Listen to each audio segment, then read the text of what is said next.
Salve, salve nação corintiana! Está começando mais um Timão na Veia e hoje nós vamos falar de mercado da bola. Após a chegada do meio atacante Matias Rojas, o Corinthians agora prioriza a contratação de um volante e também de um zagueiro. Com relação à posição de zagueiro, foi oferecido um nome para o Corinthians que agradou bastante a diretoria, né? É o caso do zagueiro Marlon Santos, que pertence ao Shakhtar da Ucrânia e estava emprestado ao Monza da Itália, né? Vale lembrar que no caso do Marlon Santos, ele entraria naquela cláusula de guerra que permite que jogadores que atuam por equipes ucranianas paralisem seus contratos lá nos seus clubes e joguem por outros clubes, com esses clubes arcando com os salários do jogador. Outro jogador que interessa ao Corinthians é o volante Wendel, de 25 anos, do Zenit da Rússia, né? Nesse caso, a negociação é mais complicada, porque o jogador é titular, inclusive, do Zenit. O Corinthians conta com a vontade do jogador de retornar. Então, a princípio, o Corinthians tem a intenção de fazer um empréstimo do jogador por um ano também. Então, são dois jogadores aí que o Corinthians negocia no momento. Com relação ao atacante, não tem nenhuma novidade, né?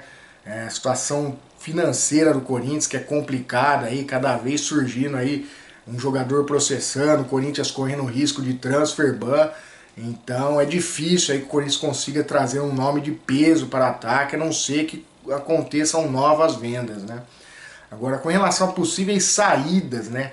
Foi especulado aí algumas equipes que estão sondando o Roger Guedes, né? Tem chegado algumas propostas, o Roger Guedes diz que para ele não chegou nada, mas que para o Corinthians chegaram e que ele vai ter que analisar. Ele diz que a vontade dele é ficar no Corinthians, tirar o Corinthians dessa situação, mas se chegar uma proposta oficial ele vai ter que analisar e ver o que é melhor para ele, né? Para o clube, enfim. E o Corinthians, para liberar o Roger Guedes, vai querer uma quantia de pelo menos 13 milhões de euros. Lembrando que o Corinthians tem direito a apenas 40% do valor, que quando o Corinthians contratou o Roger Guedes, ficou acordado que 60% dos direitos seriam do próprio jogador. Então é uma situação aí difícil. Caso surja uma boa proposta, uma proposta aí de pelo menos 13 milhões de euros, fica difícil o Corinthians segurar, até porque tem apenas 40% do jogador. O Roger Guedes também não é nenhum menino, ele é jovem, ainda tem 26 anos. Com relação ao Yuri Alberto, existe aí sondagens de algumas equipes árabes, né, que estão investindo pesado no futebol. O Corinthians diz que só vai liberar por quantias ali cerca de 40 milhões de euros. Muito dificilmente vai chegar nesse valor, até porque o momento do Yuri Alberto não é nada bom, né? Ele vem aí fazendo pouquíssimos gols nesta temporada. Mas existe a possibilidade de chegar ali proposta entre 25 e 30 milhões de euros. E por essa quantia, até pelo momento que o jogador está passando, é possível até que o Corinthians aceite essa negociação.